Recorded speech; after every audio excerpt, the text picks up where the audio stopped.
Welcome to all. स्वागत है आपका धर्माराम फिजिक्स यूट्यूब चैनल पे। और मैं आ चुका हूँ विद्युत आवेश एवं क्षेत्र का एक बेहतरीन लेक्चर लेके। ये जो लेक्चर होने वाला है ये लेक्चर नंबर 14 होने वाला है। इससे पहले 13 लेक्चर कंप्लीट आ चुके हैं। यदि आपने नहीं देखे हैं तो प्लेलिस्ट में जाकर देख सकते हो। प्यारे बच्चों, जो हमारा टारगेट है फिजिक्स में 100 आउट ऑफ 100 लाने का, उसी को ध्यान में रखते हुए मैं स्टार्ट करूँ आज की क्लास। इससे पहले पिछले लेक्चर में हमने क्या पढ़ा था, थोड़ा सा शॉर्ट रिवीजन करवा देता हूँ। पिछले लेक्चर में हमने पढ़ा था विद्युत द्विध्रुव के कारण अक्षीय बिंदु पर विद्युत क्षेत्र की तीव्रता जो आई थी हमारे 2pk/r³। आज के लेक्चर में हम क्या पढ़ेंगे, विद्युत द्विध्रुव के कारण निरक्षीय बिंदु पर विद्युत क्षेत्र की तीव्रता। कंप्लीट डेरिवेशन को बड़े ही ध्यानपूर्वक और माइंड को कंसंट्रेट करके देखना है, जिससे आपको इस डेरिवेशन को बिल्कुल भी रटना नहीं पड़ेगा। बहुत बड़ी डेरिवेशन है, इसीलिए रेडी हो जाइए और पूरे वीडियो को ध्यान से देखिए, ठीक है ना। तो सबसे पहले हमें निकालना क्या है, विद्युत द्विध्रुव के कारण निरक्षीय बिंदु पर विद्युत क्षेत्र की तीव्रता। तो सबसे पहले आपको विद्युत द्विध्रुव बनाना होगा। तो विद्युत द्विध्रुव बनाता हूं मैं। दो आवेश ले लिए। ये जो आवेश है, एक है -q और एक है +q, ठीक है। ये दोनों क्या कितनी दूरी पर रखे हुए हैं, 12 दूरी पर रखे हैं, ठीक है। ये सबसे पहले मैंने विद्युत द्विध्रुव बना लिया। अब क्या है कि इस द्विध्रुव के ऊपर आपको लंब समद्विभाजक करना है, ठीक है ना। तो इसका मध्य बिंदु पर लंब समद्विभाजक कर दिया, ठीक है ना। ये जो लंब समद्विभाजक किया है, इस पर बिंदु P लेना आपको, ठीक है ना, बिंदु P। ये जो बिंदु P है, यह इस द्विध्रुव के सेंटर से, इस द्विध्रुव का सेंटर है O, जहां आपने लंब समद्विभाजक किया है। इस द्विध्रुव के सेंटर से r दूरी पर है ये बिंदु P, ठीक है ना। द्विध्रुव के सेंटर से r दूरी पर है बिंदु P। अब ये जो बिंदु P है, इसकी दूरी है -q से कितनी है, तो -q से इसकी दूरी निकालने के लिए 12 दूरी -q और +q दोनों के बीच की है। तो L दूरी हो जाएगी यहाँ से यहाँ तक की, और L दूरी हो जाएगी O से लेकर जो +q आवेश है वहाँ तक की, ठीक है ना। यहाँ पर ये दो आवेश रखे हुए हैं, इन पर आप पॉइंट ले लीजिए। एक पॉइंट A ले लीजिए और एक पॉइंट B ले लीजिए, ठीक है ना। और जो +q आवेश है, इसके कारण जो बिंदु P है, उस बिंदु P पर विद्युत क्षेत्र की तीव्रता की दिशा क्या होगी, तो +q आवेश के कारण जो बिंदु P पर विद्युत क्षेत्र की तीव्रता की दिशा होगी बाहर की ओर। कैसे, अक्ष के अनुदिश बाहर की ओर। ये इस प्रकार है इसका अक्ष, तो इसके बाहर की ओर इस प्रकार, ठीक है ना। ये क्या है, E+। मैंने आपको पहले भी बताया है कि धनावेश के कारण जो विद्युत क्षेत्र की तीव्रता की दिशा बाहर की ओर होती है, और जो ऋणावेश होता है, इसके कारण विद्युत क्षेत्र की तीव्रता अंदर की ओर होती है, ठीक है ना। समझ में आया।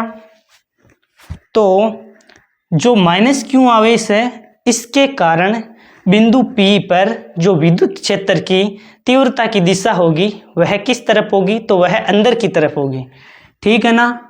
ये अंदर की तरफ।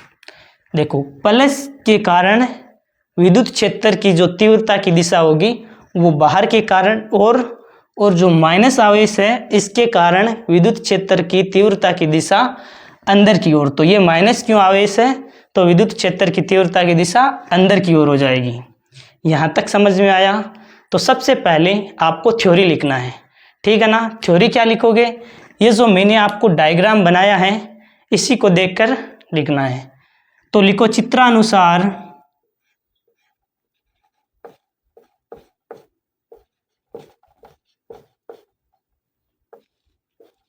चित्रानुसार एक द्विध्रुवीय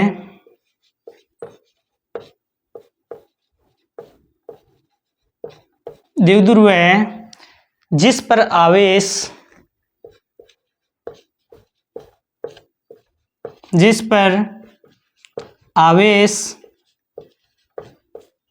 प्लस माइनस क्यू है और उनके मध्य की दूरी कितनी है? 12 है। अब क्या करोगे? द्विध्रुव के लंब समद्विभाजक करने पर द्विध्रुव के लंब समद्विभाजक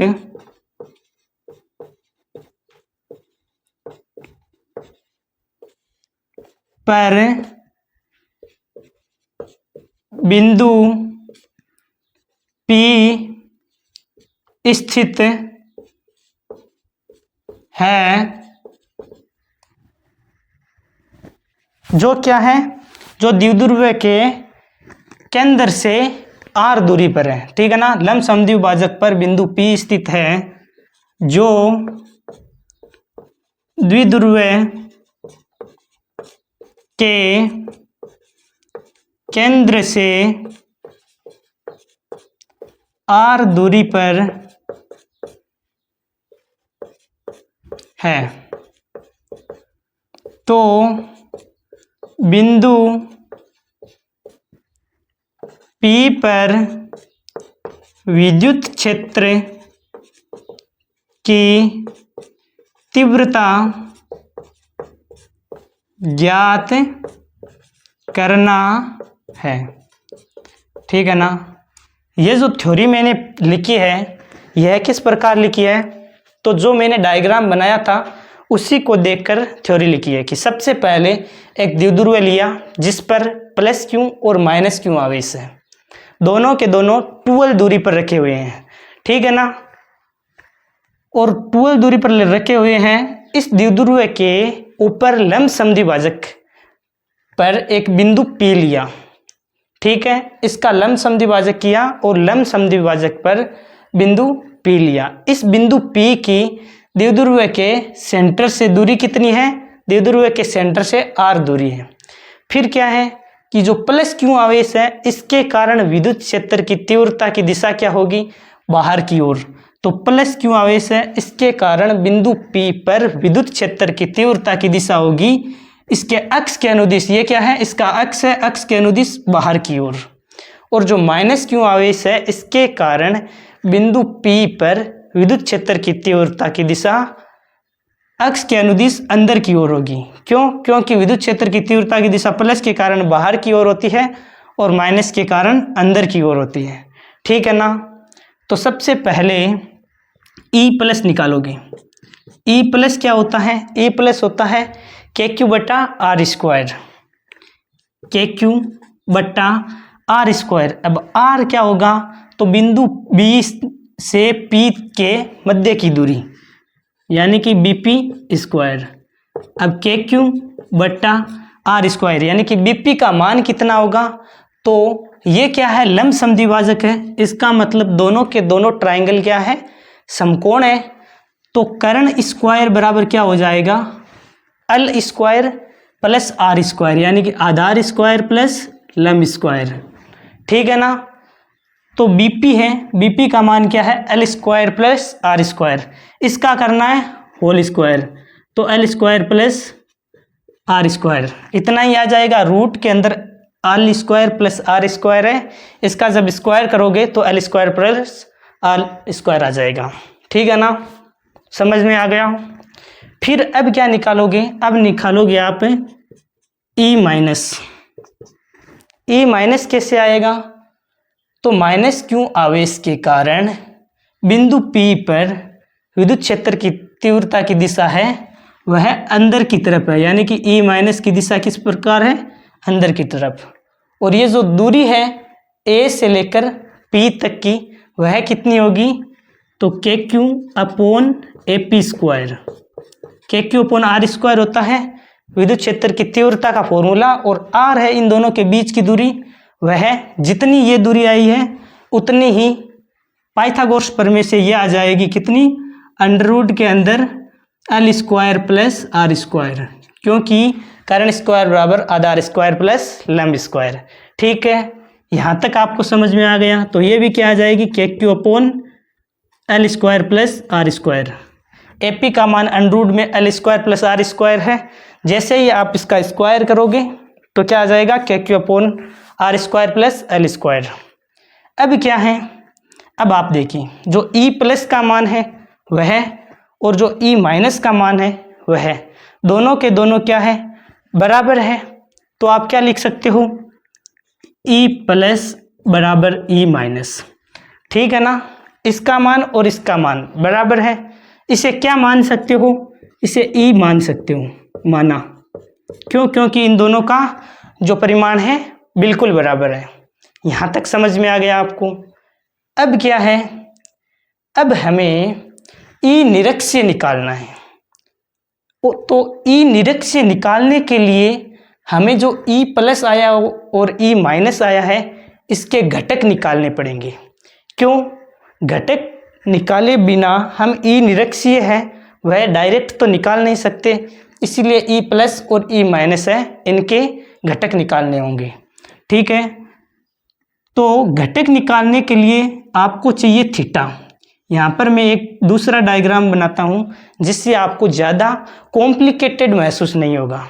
ठीक है ना, तो सबसे पहले यही है, ए और बी बिंदु है और माइनस क्यू आवेश प्लस क्यू आवेश है।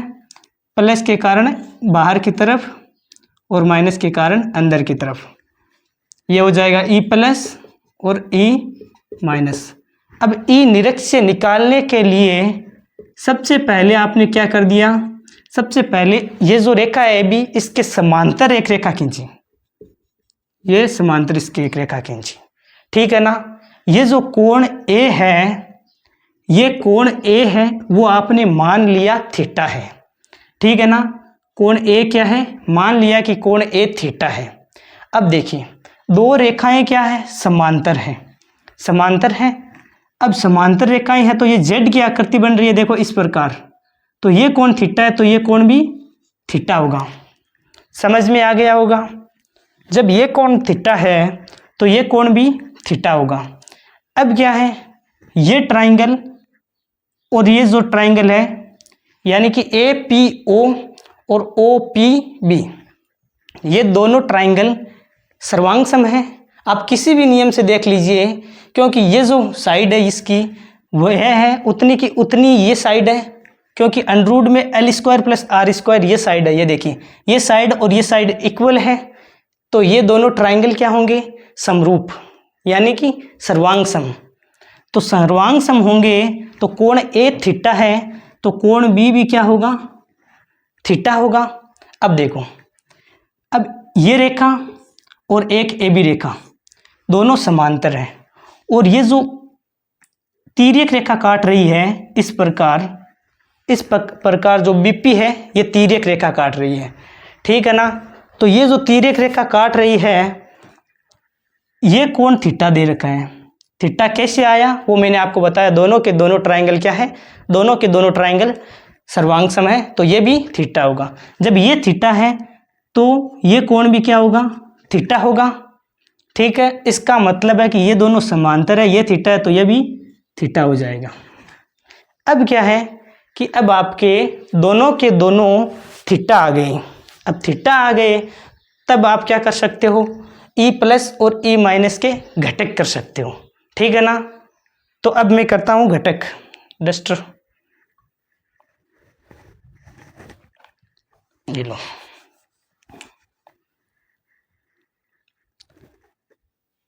यहां पर क्या है, ई प्लस, ठीक है, और ये क्या है, थीटा बना हुआ है, और नीचे की ओर ई माइनस और ये भी थीटा। हमने थीटा निकाल लिया। अब थीटा के जो साथ बना हुआ कोण होता है वह होता है कोस थीटा। तो ये जो थीटा के साथ बना हुआ है तो ये क्या हो जाएगा, ई प्लस कोस थीटा। ठीक है, और जो थीटा के लंबवत घटक होता है वह होता है साइन थीटा। ठीक है ना, तो ये क्या हो जाएगा, ये हो जाएगा ई प्लस साइन थीटा। ठीक है, इसी प्रकार ये जो ई माइनस है इसका हो जाएगा, कैसे, थीटा के साथ बना हुआ है तो ई माइनस कोस थीटा हो जाएगा, ई माइनस कोस थीटा, और जो लंबवत घटक होता है वह हो जाता है साइन थीटा। तो इस थीटा का जो लंबवत घटक है वह क्या हो जाएगा, ई माइनस साइन थीटा। यह बात आपको समझ में आई कि मैंने क्या बताया है कि जो थीटा होता है, थीटा के साथ बना हुआ कोण होता है उसका घटक होता है कोस थीटा। तो ई प्लस है तो ई प्लस कोस थीटा, और इसी के विपरीत जो लंबवत घटक होता है वह होता है साइन थीटा, इसलिए ये हो जाएगा ई प्लस साइन थीटा। इसी प्रकार जो ई माइनस है इसका थीटा के साथ बना हुआ कोण हो जाएगा ई माइनस कोस थीटा, और इसी के जो लंबवत बना हुआ घटक हो जाएगा ई माइनस साइन थीटा।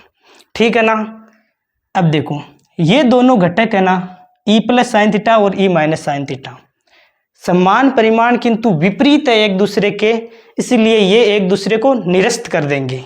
हमारे पास रहेंगे केवल और केवल ई प्लस कोस थीटा और ई माइनस कोस थीटा। ठीक है ना, तो अब लिखो, थ्योरी लिखनी है आपको यहाँ पर।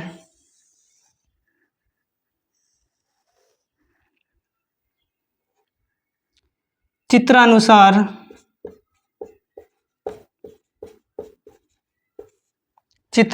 क्या होगा कि जो ई प्लस साइन थीटा और e minus sine theta, e plus sine theta तथा ई माइनस साइन थीटा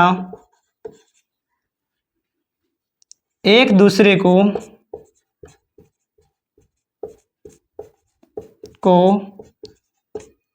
निरस्त कर देंगे और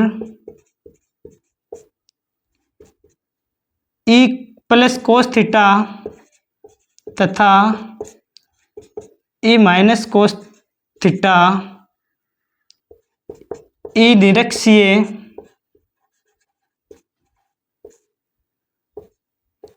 होंगे। ई निरक्षीय के घटक ई प्लस कोस थीटा तथा ई माइनस कोस थीटा होंगे।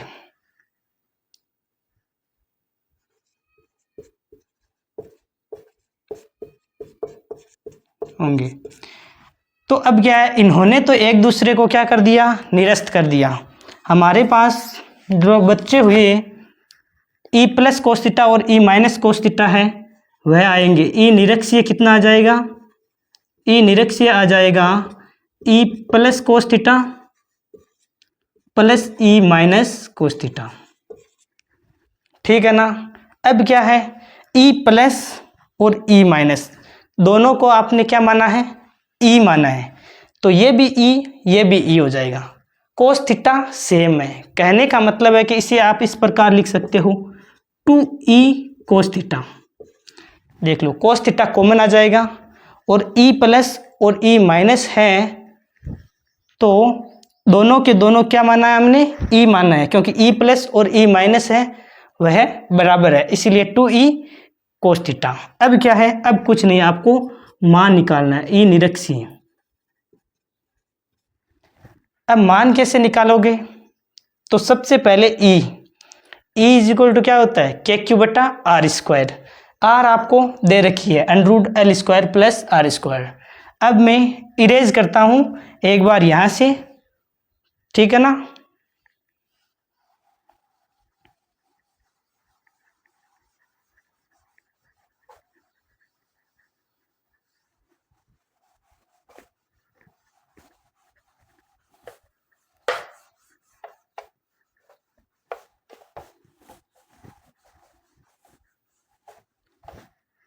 अब देखो ई निरक्षीय इज इक्वल टू क्या हो जाएगा, is equal to 2 into E is equal to क्या होता है, K Q upon R square. K Q upon R square क्या हो जाएगा, L square plus R square 2e cos theta. Cos theta is equal to क्या होगा, तो यहाँ पर लिख लेना cos theta. Cos theta is equal to क्या होता है? Cos theta is equal to होगा आधार बटा करण। तो इसका आधार कितना है और करण कितना है वो आपको देखना है। तो आधार है L, करण क्या है? करण है अंडर में R square plus L square.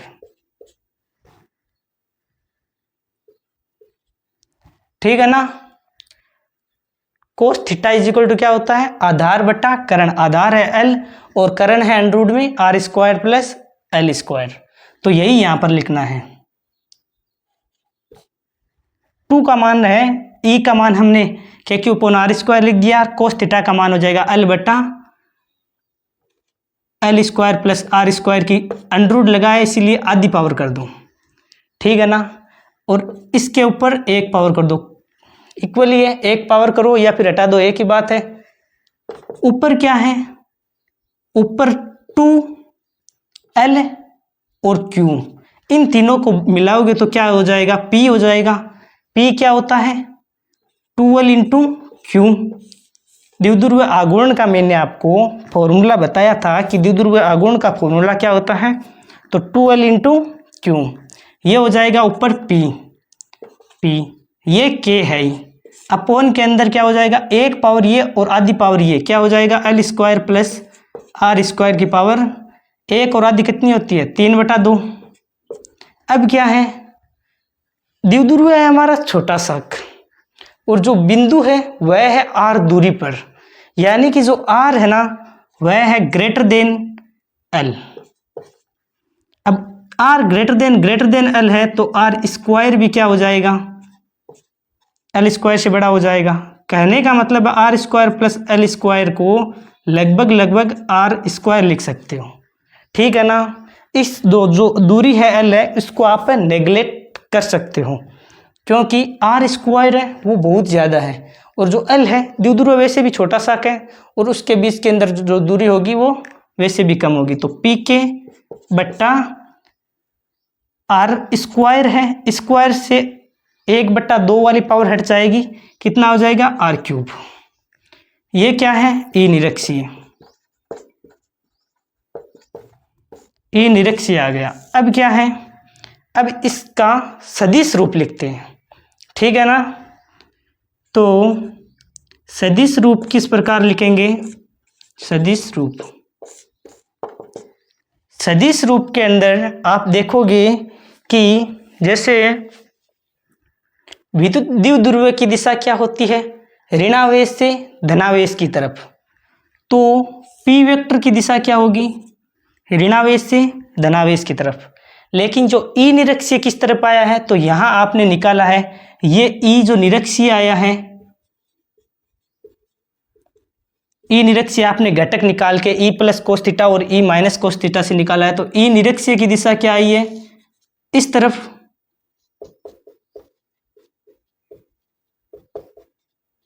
ठीक है ना। कहने का मतलब है जो द्विध्रुव की आघूर्ण की जो दिशा है वह और ई निरक्षीय की दिशा विपरीत है, इसीलिए सदिश रूप लिखोगे ई वेक्टर निरक्षीय इज इक्वल टू क्या हो जाएगा? नेगेटिव साइन आ जाएगा P के अपॉन R³। ठीक है ना। P के ऊपर क्या लग जाएगा? वेक्टर। ये हो गया इसका सदिश रूप। ठीक है ना। गर्मी बहुत है प्यारे बच्चों, फिर भी मैंने आपको कंप्लीट डेरिवेशन को आराम से धीरे धीरे समझा दिया है। आई थिंक आपको ये जो डेरिवेशन है बहुत ही बढ़िया तरीके से समझ में आई होगी। अब क्या है कि अब हम E व R में वक्र बनाएंगे। तो वक्र कैसे होगा?